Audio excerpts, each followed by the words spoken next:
여섯째 달에 천사 가브리엘이 하나님의 보내심을 받아 갈릴리 나사렛이란 동네에 가서 다윗의 자손 요셉이라 하는 사람과 약혼한 처녀에게 이르니 그 처녀의 이름은 마리아라.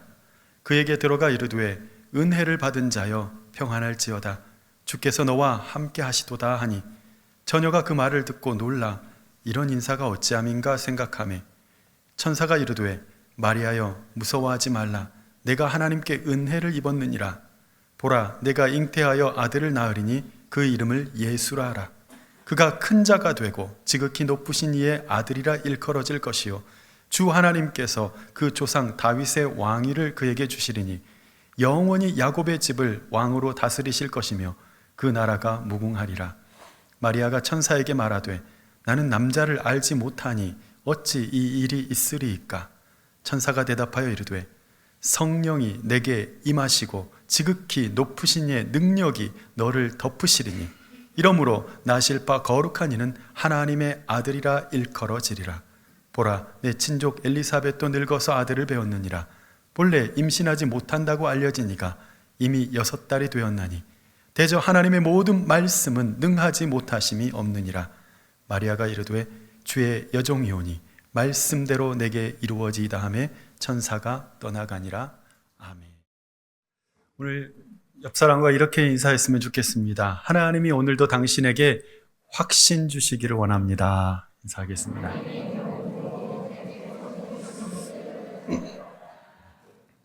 아멘. 우리 하나님은 우리에게 확신을 주시고 그 길을 가게 하시는 하나님이신 줄 믿으시길 바랍니다. 인생을 사는 데 있어서 확신을 가지고 살아간다는 것은 얼마나 행복한 일입니까? 아, 저거 맞구나. 이렇게 하는 게 맞아. 늘 그 지점마다 중요한 순간마다 하나님이 주신 확신을 가지고 움직여가는 사람. 얼마나 행복한 일인가. 어떤 사람은 자신의 오랜 경험을 가지고 내가 경험상 이건 맞아, 이건 되는 거야 라고 걷는 사람이 있습니다. 어떤 사람은 정말 믿을 만한 전문가를 통해서 정말 확실한 정보통을 통해서 얻은 정보를 가지고 이것은 기회야, 이게 맞아 하고 자신의 전 재산을 투자하기도 합니다. 그런데 내게 확신을 주시는 분이 그런 사람이 아니고 변개할 수 있는 어떤 것이 아니라 나를 지으시고 나를 잘 아시고 만드시고 나를 이끄시고 내게 가장 좋은 것을 주시기를 원하시는 하나님이시라면 얼마나 행복한 일입니까? 내가 잘 살고 있다고 확신을 주시는 하나님, 너 지금 잘 가고 있어 라고 확신을 주시는 하나님, 어려운 가운데서도 너 그거 선택 잘했어 라고 지지해 주시는 그 하나님이 오늘 이 자리에도 우리와 함께 하시는 줄 믿으시길 바랍니다. 그리스도인은 그 확신을 통해서 걷는 사람들입니다. 주님과 동행하잖아요. 우리가 주님이 나와 함께 하십니다. 주님이 나와 동행하십니다. 제가 축도할 때마다 우리 성도들이 주님께서 동행하심을 알아차리며 살게 하여 주옵소서. 그 동행하심, 무엇으로 동행합니까? 하나님이 내 안에 확신을 통하여서 동행하시는 겁니다. 주님이 주시는 그 확신으로 삶의 문을 열어젖히고 그때마다 하나님이 주신 확신으로 문 하나씩 열려져 가는 그 기쁨 말입니다. 안개와 같이 희미한 우리의 인생의 길이지만 그럼에도 불구하고 주님이 주신 그 확신이 보이지는 않아도 담대하게 갈 수 있는 힘을 주시고 담대하게 걸을 수 있는 능력을 부어주시는 줄 믿으시길 바랍니다.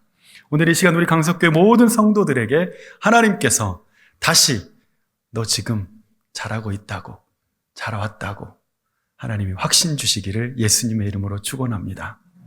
먼저는 오늘 예배 오기를 잘했다 확신 주시기를 원하고, 또 하나님이 나와 함께 하신다는 것을 이 말씀을 들으면서 내가 지금 함께하고 있어, 내가 너를 너무나 사랑한다. 분명 그런 말은 설교 가운데 안 나왔다 할지라도 여러분 안에 하나님이 주시는 확신이 있어서 예배당을 나설 때에는 그래도 내 인생 살아볼 만한 삶이라고 기대와 소망을 가지고 나아갈 수 있는 확신이 오늘 우리 모두에게 있기를 예수님의 이름으로 축원합니다.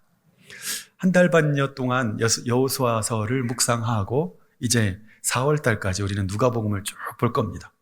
누가복음은 성령의 책이고 기도의 책이고 작은 자들을 위한 복음의 책입니다. 그 모든 중요한 과정 가운데 성령께서 함께 하고 계심을 놓치지 않고 우리에게 알려주고 있는 책입니다. 그래서 성령이 자주 등장해요. 중요한 순간마다 성령님이 성령이 등장을 합니다. 그래서 누가복음은 성령을 통해서 하나님이 주신 확신 가운데 그 자신의 인생의 길을 어떻게 걸어가는가 하는 것을 보게 하시는 책이기도 합니다. 오늘은 그 중에 한 사람, 바로 마리아를 보려고 합니다. 성경에서 여자가 하나님의 중대한 사명을 맡은 적이 그리 많지는 않습니다. 우리가 알듯이 라합, 또한 드보라, 또는 에스더 이러한 사람들을 생각할 수 있는데 마리아에게 주신 사명은 그 어떤 이보다 특별했고 특별한 것을 넘어서서 아주 신비로운 사명이었습니다. 오늘 본문을 보면 어느 날 갑자기 천사 가브리엘이 나타납니다. 천사가 마리아에게 주신 첫 번째 말씀은 아이가 있을 거다 이런 말이 아니라 평안할지어다. 또 너는 하나님의 은혜를 받은 사람이다. 또 주님이 너와 함께 하실 것이다. 뭔 말을 하려고 저렇게 빌드업을 하는지 28절 보겠습니다. 28절 시작. 그에게 들어가 이르되 은혜를 받은 자여 평안할지어다. 주께서 너와 함께 하시도다 하니. 갑자기 너 은혜 받았고 너 주님께서 너와 함께 하신다. 아멘. 근데 그 다음이 중요하잖아요. 뭔 얘기를 하려고 저렇게 하시나. 두려워하지 말고 놀라지 말라고 하면서 그 다음 본론의 말씀을 전합니다. 31절 보겠습니다. 31절 시작. 보라 내가 잉태하여 아들을 낳으리니 그 이름을 예수라 하라. 그리고 천사는 그 아이에게, 태어날 아이에게 다윗의 왕위를 줄 것이고 야곱의 집을 맡길 것이고 그리고 그 왕위가 영원 무궁할 거라고 얘기를 합니다. 엄청난 예언의 말씀이죠. 마리아는 나는 아직 결혼도 하지 않았는데 어떻게 그런 일이 있겠습니까? 35절 보겠습니다. 35절. 그럼 천사가 대답합니다. 시작. 천사가 대답하여 이르되 성령이 내게 임하시고 지극히 높으신 이의 능력이 너를 덮으시리니 이러므로 나실 바 거룩한 이는 하나님의 아들이라 일컬어지리라. 아멘. 성령이 나오죠. 성령이 임하실 것이고 너의 조건이나 너의 노력을 통해서가 아니라 성령의 능력이 너를 덮으실 것이고 하나님의 아들이라고 네가 말하지 않아도 하나님의 아들이라고 일컬어질 것이다 라고 이야기하고 있습니다. 이 말씀에서 마리아가 해야 될 것은 아무것도 없어요. 단지 남들처럼 이 아이를 잘 키우면 되는 거예요. 하나님이 어느 날 나를 택하셨고 나에게 남들과는 전혀 다른 그런 상황들, 그런 다른 삶을 요구하셨습니다. 하필 왜 나인가? 그럴 수 있잖아요. 왜 하필 내가 그런 사명을 품어야 하는가? 제가 평신도 사역자였다가 이제 신학을 한다고 했더니 저희 어머니가 그러더라고요. 하필 왜 너냐? 하필 왜 너냐? 다른 사람 하라고 그래. 너 굳이 너까지 목사가 돼야겠냐? 우리 오건사님께서 그러시더라고요. 근데 하나님 부르심 앞에서 이미 결단했고, 그 사명 가운데 나아갈 수밖에 없었고, 마찬가지로 마리아도 마찬가지입니다. 왜 하필 나인가? 나도 평범하게 결혼 생활을 하고 싶고, 남들처럼 평범하게 결혼해서 평범하게 아이 키우고 그렇게 살고 싶었을 겁니다. 그런데 천사가 나타난 이후에 마리아의 삶은 완전히 다른 양상으로 흘러가기 시작합니다. 처녀가 아이를 갖고 산다는 것이 지금도 사람들의 시선이 곱지 않은 것이 사실인데 당시에는 당연한 파혼 사유이고 게다가 간음죄로 돌에 맞아 죽을 수도 있습니다. 아주 심각한 상황이죠. 그런데도 불구하고 이 말씀을 천천히 읽어보면 그런 두려움이 느껴지지 않습니다. 오히려 평안할 정도예요. 지금 엄청난 이 말씀 앞에서 마리아가 거부감을 느끼거나 또는 왜? 라고 묻는 질문이 없습니다. 오히려 은혜스럽기까지 한 장면으로 마무리되고 있는 것입니다. 여러분 이미 그녀의 마음 가운데 성령께서 임하고 계시다는 증거입니다. 여러분, 말씀을 받을 때 우리가 그 말씀이 받아지는 것은 우리가 이해가 되었기 때문이 아니라 성령께서 우리의 마음을 주장하고 있기 때문인 것을 믿으시길 바랍니다. 상식적으로는 이해할 수 없는 것인데 이상하게도 저 말씀이 그대로 이루어졌으면 좋겠고 마음이 평안한 거예요.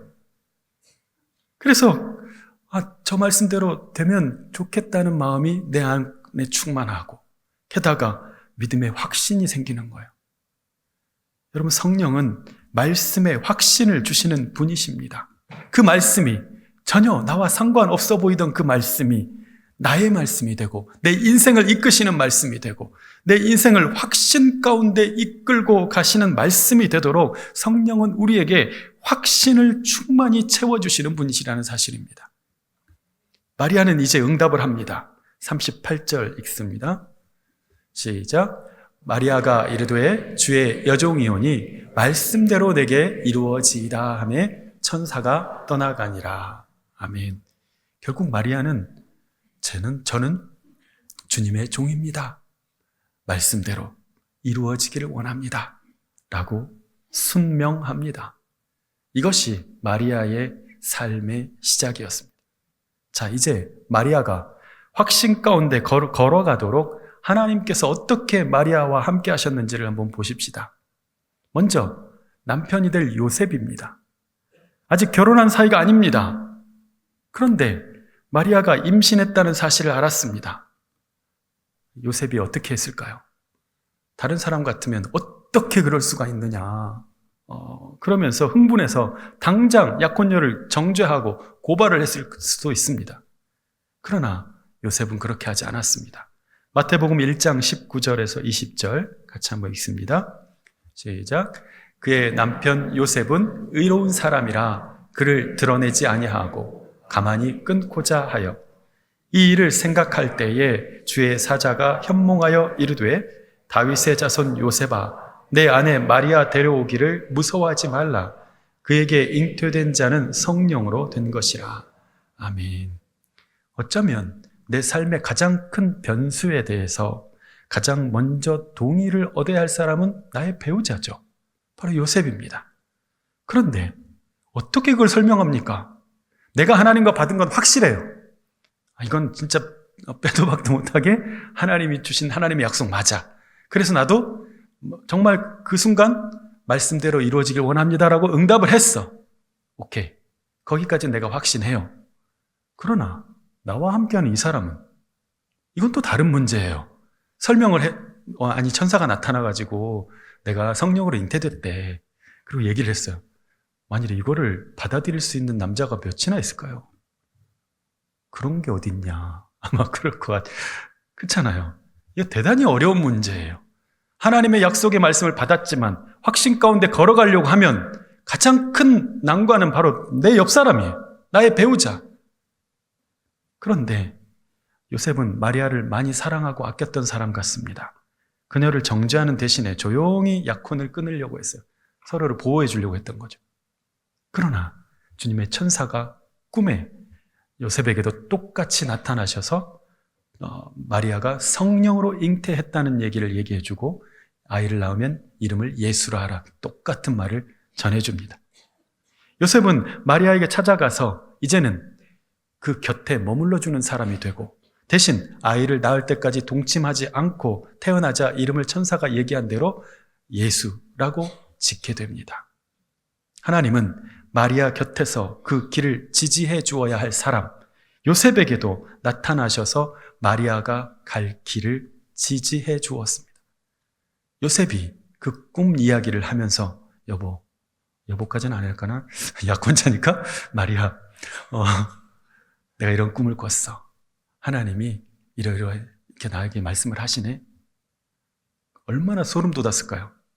내가 들었던 말이랑 똑같은 말을 해. 아들을 낳으면 이름을 예수로 하라. 이 말까지 똑같아. 소름이 돋았을 것 같아요. 하나님께서 주신 게 맞구나. 이 길을 가는 게 맞구나. 확신을 했을 거예요.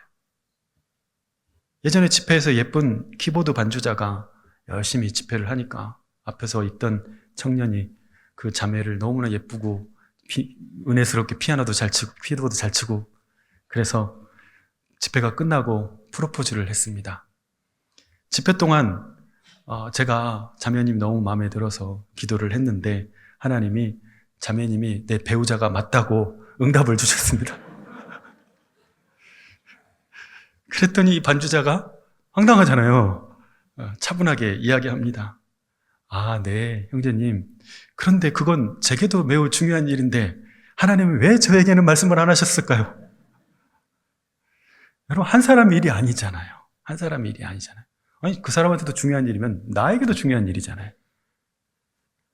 먼저 하나님은 마리아가 감당해야 하고 겪어야 할 일들 위해 혼자 가지 않도록 가장 옆에서 이해하고 함께 가줘야 될 남편에게도 동일한 역사를 통해서 같은 것을 체험하게 하심으로 마리아의 사명을 이해하게 하셨고, 마리아도 이 길이 정말 하나님께서 가라고 하신 길이 맞구나 하는 확신 가운데 걷게 하셨습니다. 이제 그의 인생 가운데 계속 하나님께서 확신을 주십니다. 천사를 만난 후에 친척이자 장차 세례 요한의 어머니가 된 엘리사벳을 찾아갔을 때 엘리사벳이 마리아를 보자마자 이야기합니다. 이미 엘리사벳은 그 임신을 하고 있었던 찰나였습니다. 누가복음 1장 41절 42절 보겠습니다. 같이 읽습니다. 시작. 엘리사벳이 마리아가 무난함을 들음에 아이가 복중에서 뛰노는지라. 엘리사벳이 성령의 충만함을 받아 큰 소리로 불러 이르되 여자 중에 내가 복이 있으며 내 태중의 아이도 복이 있도다. 아멘. 엘리사벳이 성령의 충만하게 가운데 기도하는 사람이었던 것 같아요. 엘리사벳도 마리아도 성령의 충만한 가운데 있는데 문을 열고 들어오는 마리아가 딱 보는 순간 갑자기 이 뱃속에서 아이가 막 움직이기 시작하는 거예요. 여러분, 아이 임신한 분들은 해본 분들은 알겠지만 아이가 불편해서 움직이는 건지 아니면 뭔가 신나서 움직이는지 느껴지는 거죠. 그런데 그 순간만큼은 이 아이가 막 기쁨으로 뛰노는 느낌이 드는 거예요. 그러면서 마리아가 임신했다는 사실과 또 그 태중에 있는 아이가 복이 된다는 얘기를 또 해줍니다. 그러면서 주께서 하신 말씀이 반드시 이루어지리라고 믿은 그 여자에게 복이 있다라고 얘기합니다. 누가복음 1장 44절 보겠습니다. 44절. 보라 내 문안하는 소리가, 시작. 보라 내 문안하는 소리가 내 귀에 들릴 때에 아이가 내 복중에서 기쁨으로 뛰놀았도다. 아멘. 뱃속에 있는 아기 세례 요한이 막 움직이기 시작한 것. 산모인 엘리사벳이 마치 아이가 뱃속에서 기쁨으로 춤추는 듯한 느낌을 받아요. 좋은 일인 거죠. 그리고 주께서 하신 말씀이 반드시 이루어지리라고 믿은 그 여자에게 복이 있도다라고 얘기를 하는데 아까 마리아가 어떻게 대답했습니까? 말씀대로 이루어지기를 원합니다 라고 대답했잖아요. 소름이 돋는 거죠. 내가 했던 말을 듣지 않았던 사람이, 전혀 다른 사람이 그 말을 똑같이 나한테 해주면서 복이 있다라고 얘기를 해준 거예요. 놀랍습니다. 어쩌면 요셉이 그 말을 해준 것만이라도 너무나 감사한 거죠. 이제 세상에 나와 가장 가까인 사람이 한 마음이 됐으니까. 그러나 우리 가족을 넘어서 누군가 다른 사람이 나의 이 길을 지지해 준다는 것은 또 다른 문제잖아요. 이 지지를 엘리사벳으로부터 받고 나서 마리아가 마음의 큰 부담이 다 사라지게 됩니다. 어쩌면 내가 이 엄청난 삶을, 하나님의 아들, 내가 뭔데? 내가 어떻게 견뎌낼 수 있을까? 사람들의 비난과 이상한 시선을 내가 견뎌내며 이 아이를 키울 수 있을까? 정말 내가 천사를 만난 게 맞는가? 의심이 들 수도 있잖아요. 그런데 마리아의 마음속에 있던 모든 불안함과 염려와 일말의 의심이 엘리사벳을 만나고 나서 다 사라지는 거예요. 그리고 나서 이 마리아가 마리아 찬가를 부릅니다. 우리가 잘 알고 있는 마리아 찬가라고 알려진 말씀, 누가복음 1장 46절 48절 같이 한번 읽겠습니다. 시작. 마리아가 이르되 내 영혼이 주를 찬양하며 내 마음이 하나님 내 구주를 기뻐하였음은 그의 여종의 비천함을 돌보셨습니다. 보라 이제 후로는 만세 나를 복이 있다 일컬으리로다. 아멘. 이제 그녀의 삶은 온통 하나님이 확신을 주시는 삶의 길을 걷게 됩니다. 출산을 하게 되었을 때 베들레헴 어느 여관에서 아이를 낳게 됐어요. 아니, 왜 하필 여기인가? 하나님의 아들이라며. 그러나 아이를 정말 그 마국간에서 출산을 하고 났을 때 눈을 떴더니 그 고통을 지나온 그 밤에 나도 모르는 저 멀리에서 온 동방 박사들이 그 귀한 진귀한 예물들을 가지고 앞에서 절을 하는 것을 보게 됩니다. 아, 하나님의 아들이 맞구나. 이게 맞구나. 그리고 나서니 그게 끝나기도 전에 목자들이 막 달려와가지고 이야기를 합니다. 우리가 들에 있었는데 천사가 우리에게 말씀을 하셨습니다. 가장 높은 곳에서는 하나님께 영광이요, 땅에서는 기뻐하신 사람들 중에 평화로다. 이렇게 말씀하셨습니다. 하나님의 아들 맞습니다. 경배합니다. 라고 목자들이 또한 경배를 합니다. 알지도 못하는 사람들이 찾아와서 당신 잘하고 있어요. 이 아이는 하나님께서 키우실 거예요. 걱정하지 마세요. 말씀을 해주는 거예요. 그리고 정결 예식이 있어서 성전에 갔더니 웬 할아버지 한 분이 마치 알고 있다는 듯한 눈빛으로 막 다가오면서 이 아이 한 분 안아봐도 되겠습니까? 라고 간곡히 부탁을 합니다. 그러면서 아이를 안더니 막 거의 눈물을 흘릴 정도로 감격을 하면서 아이를 보면서 이 아이는 이방을 비추는 빛이 될 것입니다. 나는 이제 죽어도 여한이 없습니다. 라고 이야기하는 겁니다. 뭘까? 저 모르는 할아버지가 어떻게 알았을까? 그랬더니 그 옆에서 기도하던 안나라는 과부였던 할머니가 보면서 예루살렘을 속량할 자가 나타나셨습니다. 라고 선포하기 시작합니다. 깜짝 놀랐습니다. 요셉과 엘리사벳, 동방박사들과 들의 목자들 뿐만 아니라 전혀 알지도 못했던 시므온과 안나로부터 하나님의 아들이라는 확신을 또 얻은 것입니다. 하나님이 잘하면 잘할수록 계속 그 확신 한 조각씩을 계속 주시는 거예요. 포기하지 않고 낭망하지 않도록. 그리고 12살이 되었을 때에 6월절 절기를 위해서 성전을 찾았을 때 잃어버린 줄 알았던 아들이 성전에서 랍비들과 대등하게 토론을 하고 말씀을 강론하고 있는 것을 보고서 마리아는 그 마음에 깊이 감동을 받고 하나님이 처음 주셨던 그 약속을 다시 기억하고 상고하고 다시 확신 하나를 마음에 담습니다. 누가복음 2장 51절 같이 한번 읽겠습니다. 시작. 예수께서 함께 내려가사 나사렛에 이르러 순종하여 받드시더라. 그 어머니는 이 모든 말을 마음에 두니라. 아멘. 그랬기 때문에 아직 공생애가 시작되지 않았지만 가나의 혼인잔치에서 마리아는 예수님께 포도주가 떨어졌다고 가서 알리기까지 합니다. 그러니까 예수님이 아직 내 때가 되지 않았는데 왜 그런 일을 말씀하십니까? 그러나 마리아는 이 모든 과정 가운데서 인생의 순간순간마다 하나님께서 주신 확신으로 차 있어서 하나님의 아들 맞고 내가 지금 이 아이를 키우는 게 맞고 이 확신 가운데 있었기 때문에 가나 혼인잔치에 그 포도주가 결핍한 상황 가운데서 예수님을 찾았던 것입니다. 오랜 세월 가운데 확신 가운데 아이를 키우고 있었기 때문에 종들에게 믿음으로 말할 수 있었습니다. 요한복음 2장 5절 또 보겠습니다. 시작. 그의 어머니가 하인들에게 이르되 너희에게 무슨 말씀을 하시든지 그대로 하라 하니라. 아멘. 우리가 잘 알다시피 이후 물이 변하여서 포도주가 되는 역사가 일어났고 그것은 예수님의 첫 사역, 첫 기적의 역사였습니다. 여러분, 확신 가운데 여러분의 인생을 걸어가고 있습니까? 하나님은 우리의 길을 인도하시고 이끄시고 동행하시는 분이십니다. 어떻게 동행하십니까? 보이지는 않지만 우리 안에 확신으로 함께 하십니다.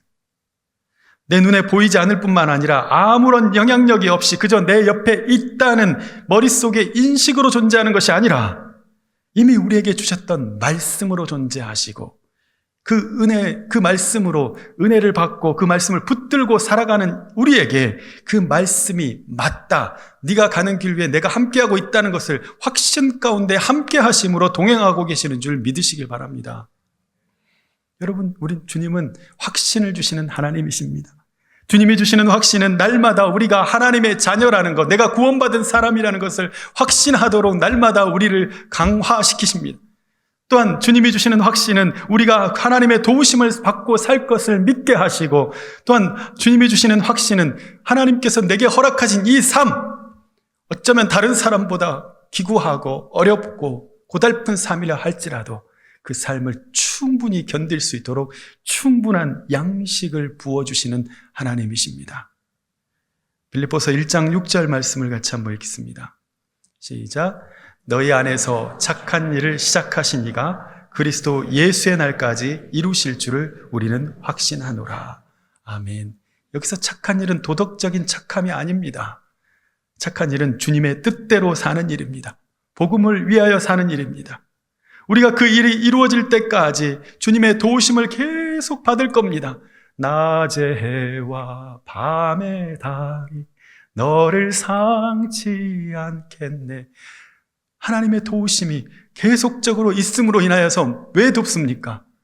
너 그렇게 살아가는 거 맞다고, 내가 너와 함께하는 거 맞다고 확신을 계속 주시는 거예요. 여러분, 힘들고 어려운 순간마다 주님이 주시는 확신 한 조각이 여름철의 시원한 얼음 냉수처럼 우리의 속을 시원케 하실 줄 믿으시기를 바랍니다. 확신 가운데 걸어가는 사람은 그 확신으로 담대하게 결단하며 살아갑니다. 확신 가운데 살아가는 사람은 그 확신으로 악한 일에 서지 않을 수 있는 자유를 누립니다. 확신 가운데 사는 사람은 그 확신으로 주님의 나라를 위하여서 자기 자신을 내어줄 수 있는 기쁨이 있습니다. 그런 여러분, 오늘 그 확신이 있다면 망설이지 마십시오. 시작하십시오. 한 발 디뎌 보십시오. 두려워하지 마십시오. 주님이 주신 확신은 어려움이 찾아오면 오히려 더 강화될 것입니다. 주님이 주신 확신은 지속적이고 시간이 지날수록 이 길이 맞다고 계속 우리를 지지해 줄 것입니다. 세상 사람들은 대범한 사람이 큰 일을 한다고 말합니다. 그러나 확신이 없이 대범한 사람은 오히려 그 대범함 때문에 큰 사고를 초래할 수 있습니다. 그러나 소심한 사람이라 할지라도 하나님이 주신 확신이 쌓이고 쌓이면 그 확신 가운데서 그 사람이 결단케 되었을 때 온 세상도 감당할 수 없는 믿음의 담대함을 보이는 사람이 될 줄로 믿습니다. 여러분, 확신이 일하게 하십시오. 확신을 따라 움직이십시오. 확신이 주는 결단을 가지고 주의 일을 하시기를 바랍니다. 주님께서 주시는 확신은 주님께서 원하시는 자리를 이를 때까지 우리를 인도하시고 그 확신을 계속적으로 지속적으로 주실 것입니다. 믿음은 바라는 것들의 실상이라고 했는데 우리가 확신하여 믿은 것이 결국은 우리 앞에 실체로 드러난다는 뜻입니다. 확신을 가졌느냐? 그 확신을 따라가다 보면 확신을 만나게 될 것이다. 여러분, 하나님께서 우리에게 주신 확신이 머지않아 열매 맺히고 웃음소리 가득하리라, 이 말씀처럼 우리 삶 가운데 나타나는 확신 되기를 예수님의 이름으로 축원합니다. 마지막으로 오늘 마리아가 마지막에 선 확신의 자리로 가보도록 하겠습니다. 요한복음 19장 25절 26절입니다. 같이 한번 읽겠습니다. 시작. 예수의 십자가 곁에는 그 어머니와 이모와 글로바의 아내 마리아와 막달라 마리아가 섰는지라. 예수께서 자기의 어머니와 사랑하시는 제자가 곁에 서 있는 것을 보시고 자기 어머니께 말씀하시되 여자여 보소서 아들이니이다 하시고. 아멘. 여러분, 마리아가 말씀을 쫓아온 자리, 평생 하나님이 주신 확신을 가지고 확신해서 도달한 자리, 그 자리가 어디입니까? 바로 아들이 십자가에서 죽는 자리였습니다. 예수님의 십자가였습니다. 여러분, 주님의 확신은, 주님이 우리에게 주시는 확신은 결국 주님의 나라를 위한 것입니다. 주님의 영광을 위한 것입니다.